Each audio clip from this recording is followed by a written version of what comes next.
जैसे आप यहाँ रहते हैं, हमारे दादा मजदूर थे, बैलगाड़ी चलाते थे, यही सरकारी स्कूल से पढ़कर हम भी निकले हैं। तो जो बोड़ा छाप स्कूल में आपके लड़के पढ़ते हैं, ऐसे ही स्कूल से पढ़कर निकले हैं। ऊपर वाले का कृपा रहा है, माता पिता का आशीर्वाद रहा है, जीवन में कुछ हासिल करने का अवसर मिला है। पढ़ाई लिखाई करके 10 बरस तक संयुक्त राष्ट्र संघ में काम करते थे। भारत में, अमेरिका में, अफ्रीका में कई जगह काम किया है, लेकिन अब तय किए हैं बिहार वापस आए हैं। बिहार इसलिए आए हैं कि ये सोचा कि अगर भगवान ने हमको कोई शक्ति बुद्धि दिया है तो ऐसा कुछ करे कि बिहार में अपने लोगों की जिंदगी सुधरे, यहाँ से गरीबी और पिछड़ापन कम हो। यहाँ आप जितने लोग आए हैं, देखकर ही लग रहा है कि इस इलाके में कितनी गरीबी है। और ये गरीबी आज से नहीं है, आप जब बच्चे होंगे तब भी इतने गरीबी था, तब भी स्कूल नहीं था, अस्पताल नहीं था, रोजगार नहीं था। जो बच्चा था वो जवान हो गया, जवान आदमी बूढ़ा हो गया, पूरा पूरा जिंदगी निकल गया। आपका दशा नहीं सुधर रहा है। जो नेता आता है वो कहता है चाची भैया दादा हमको वोट दे दीजिए, हम ठीक कर देंगे। तो हम आपको पहला बात बताने आए हैं, हमसे आपको वोट की जरूरत नहीं, हमको वोट की आपकी जरूरत नहीं है। हम आपसे वोट मांगने नहीं आए हैं। हमको वोट दे भी दीजिएगा तो आपका दशा नहीं सुधरेगा। आप जब तक ये नहीं समझिएगा कि आप गरीब हैं क्यों, आपकी परेशानी क्यों है, तब तक आपका जीवन सुधरने वाला नहीं है। जिस नेता को वोट देना है दे दीजिए, जो आएगा आपको झूठ बोल के वोट लेगा, लेकिन आपका जीवन नहीं सुधरेगा। क्यों नहीं सुधरेगा? क्योंकि आपकी जो परेशानी है, आपकी जो दिक्कत है, आपकी गरीबी है, आपके बच्चों के लिए पढ़ाई का व्यवस्था नहीं है, आप उस काम के लिए वोट नहीं देते हैं, तो सुधरेगा कैसे? यहाँ पर बिहार में 5 बरस हम लोग बैठ के बात करते हैं कि भैया यहाँ कितना भ्रष्टाचार है, यहाँ नाली गली नहीं है, सड़क नहीं है, बाढ़ आता है, बच्चों के पढ़ने का व्यवस्था नहीं है, रोजगार नहीं है। लेकिन जिस दिन वोट होगा उस दिन आप सब बात भुला जाइएगा। वोट के दिन याद रहेगा कि हमारा जात का नेता कौन है। वोट के दिन आपको याद रहेगा कि राम मंदिर कौन बना रहा है। वोट आप उस दिन उसको दीजिएगा, तो आपका सुधरेगा कैसे?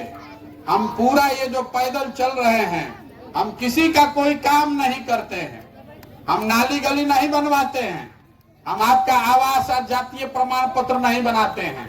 हम आपको बताने आए हैं कि आप अपना जीवन कैसे सुधार सकते हैं। आप जब तक अपने बच्चों की चिंता नहीं कीजिएगा, तब तक कोई नेता कोई दल आपके बच्चों का चिंता नहीं करेगा। करेगा भाई? जब आपको अपने बच्चों की चिंता ही नहीं है तो कोई नेता कोई दल आपके बच्चों की चिंता क्यों करेगा?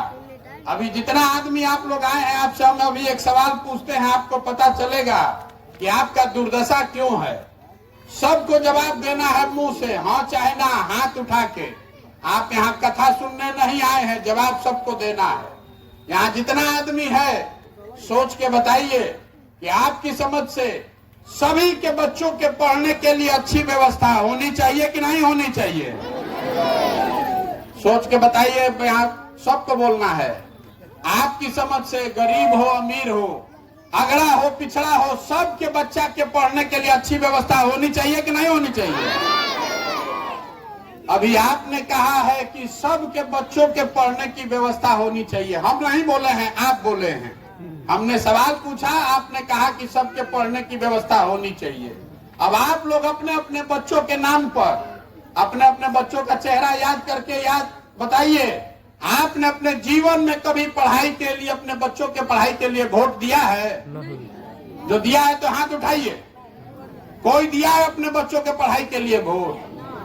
तो जो ताला खोलना है उसका चाबी लगाइएगा, नहीं तो ताला खुलेगा कैसे? आपको मालूम है कि अगर आपका बाल बच्चा पढ़ जाएगा तो आपका जीवन सुधर सकता है, लेकिन आप अपने बच्चों के पढ़ने के लिए वोट नहीं देते हैं। आपको मालूम है कि आपके गांव में फैक्ट्री लग जाएगा तो आपके घर के बच्चों को रोजगार मिल जाएगा, लेकिन आप फैक्ट्री के लिए वोट नहीं देते हैं।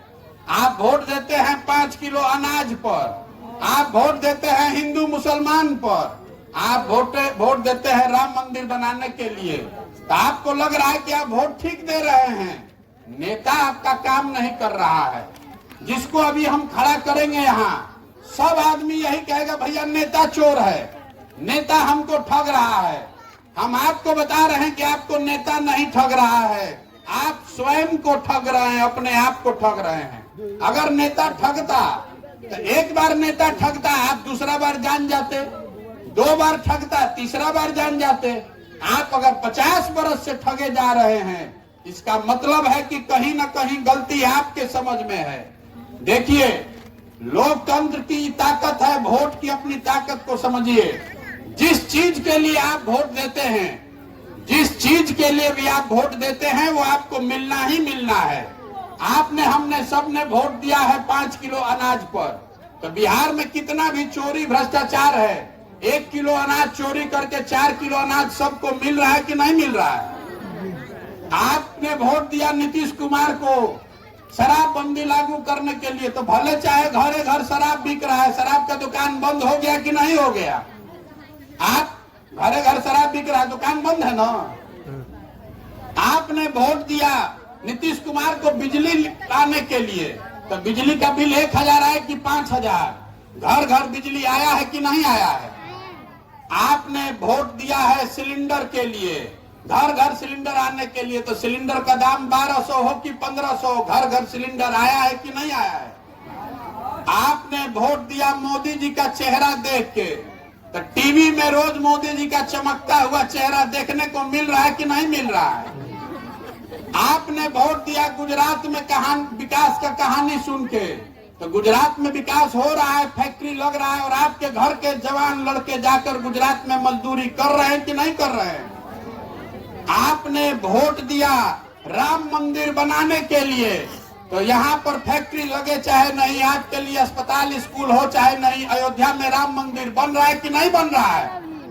तो कौन चीज पर आप वोट दिए हैं जो आपको नहीं मिल रहा है? आपने अपने बच्चों के पढ़ाई के लिए वोट नहीं दिया, आपने अपने बच्चों के रोजगार के लिए वोट नहीं दिया, इसीलिए वो चीज आपको नहीं मिल रही है। इसीलिए ये हम पदयात्रा कर रहे हैं। हमको आपका वोट नहीं चाहिए, हम आपसे चंदा नहीं लेने आए हैं, वोट लेने नहीं आए हैं।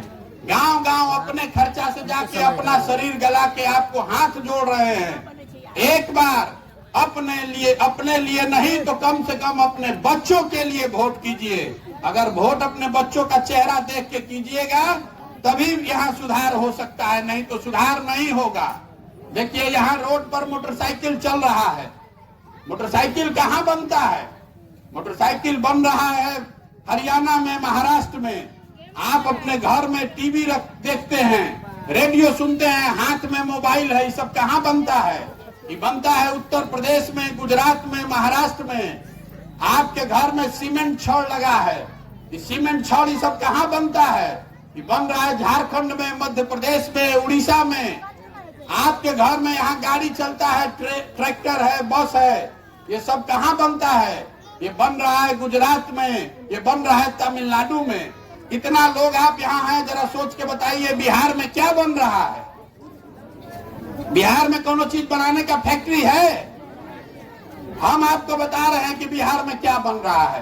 पूरा बिहार में हम लोग मजदूर बना रहे हैं। अपने बच्चे को, जिसको आपने पेट काट काट के पाल पोस के बड़ा किया, लड़का 20 साल 25 साल का हो गया, उसको ट्रेन में, बस में बोरा के तरह भर के लड़का सब जा रहा है मजदूरी करने। जहां काम करने जाता है 10,000 15,000 रुपया के लिए 10-10 घंटा 12-12 घंटा अपना हाड़ गला रहा है। एक छोटा छोटा कमरा में 4 गो 5 गो लड़का रहता है, वहां अपना पेट काटता है कि घरे 6,000 8,000 भेजेंगे तो आपका बाल बच्चा खाएगा। साल भर आपको अपने बच्चे का, अपने मर्द का, अपने बाबूजी चाचा का चेहरा देखने को नहीं मिलना है। कोई छठ में आया तो 10 दिन आपसे भेंट होगा। अगर वो आदमी वहां बीमार पड़ जाए तो आप देखने नहीं जा सकते हैं।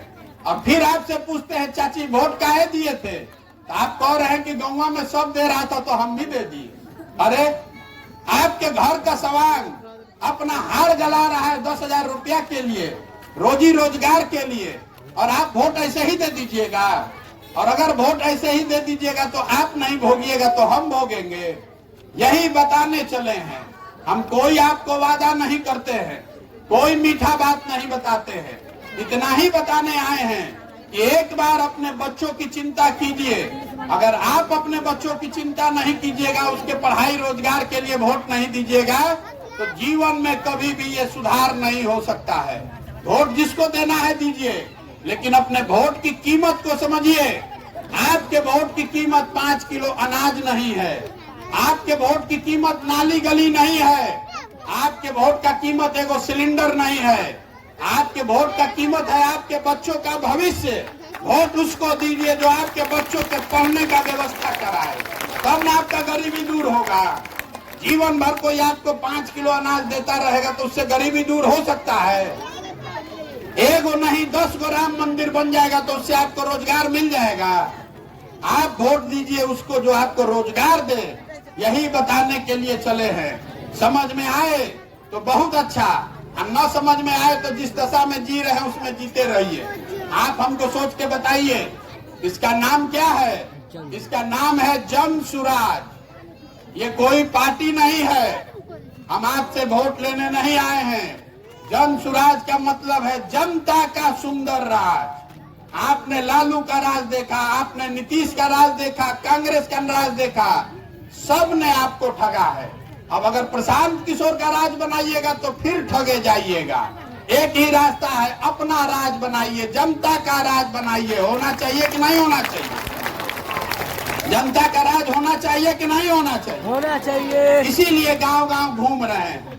अब आप बताइए कि आपको अपने बच्चों के लिए रोजगार चाहिए कि अयोध्या में राम मंदिर चाहिए, धर्म चाहिए? रोजगार चाहिए। आपको रोजगार चाहिए कि अपने जात का नेता चाहिए? तब वोट किस पर पड़ना चाहिए? जात पर कि रोजगार पर? आपको अपने बच्चों के लिए पढ़ाई चाहिए कि नहीं चाहिए? तो पढ़ाई के लिए वोट क्यों नहीं करते? नहीं करते हैं, इसीलिए इस दुर्दशा में जी रहे हैं। कितना भी गाना गाते रहिएगा, ये सुधरने वाला नहीं है। जब तक आप नहीं सुधरिएगा, आप ये संकल्प नहीं लीजिएगा कि कोई आए, कोई आपके नाक रगड़े, पैर पर गिरे, आप अपने बच्चों के भविष्य के साथ समझौता मत कीजिए। अपने बच्चों के पढ़ाई और रोजगार के लिए वोट दीजिए, तभी सुधरेगा। हमको वोट नहीं चाहिए, हमको आपका आशीर्वाद चाहिए। हम तो गांव-गांव घूम रहे हैं, अपना खर्चा लगाकर, देह गलाकर 1 साल से घूम रहे हैं इस गर्मी जाड़ा बरसात में। अभी पूरा बिहार घूमेंगे। आपसे इतना ही कहने आए हैं कि एक बार जाति धर्म से ऊपर उठिए। देश के लिए नहीं, राज्य के लिए नहीं, वोट अपने बच्चों के लिए दीजिए। इसी के लिए आपसे कहने आए हैं, यही बात कहने आए हैं। समझ में आए तो बहुत अच्छा। एक नारा आपसे हम लगवाएंगे, मैं बोलूंगा जय बिहार, आपको बोलना है जय जय बिहार। जय बिहार, जय बिहार, जय बिहार। तो नारा आपसे क्यों लगवा रहे हैं? बिहार के बच्चे, आपके घर के लोग जब बिहार से बाहर जाते हैं पढ़ाई करने, मजदूरी करने, तो सब कहता है बिहारी मतलब बेवकूफ, बिहारी मतलब अनपढ़। जिसको मन हुआ वही बिहारी कह के आपको गाली दे दिया, थप्पड़ मार दिया। जहां जाइए कहता है बिहारी मतलब बेवकूफ। हम लोग सब लोग बेवकूफ हैं। बिहार के लोग बेवकूफ नहीं हैं, यहाँ के नेताओं ने हम लोग को बेवकूफ बना के रखा है। ये ज्ञान की भूमि रही है। आपके हमारे पूर्वजों ने इसी बिहार में वो व्यवस्था बनाई थी कि पूरे दुनिया से लोग पढ़ाई करने के लिए बिहार में आते थे। और आज के नेता ऐसे हैं कि आपके बच्चों के पढ़ाई की व्यवस्था भी नहीं है। तो अपने बच्चों के लिए संकल्प लीजिए, यहाँ जो पढ़ाई का व्यवस्था कराए वोट उसको दीजिए। आपने अपने बच्चों को मजदूर बनाने के लिए नहीं पैदा किया है।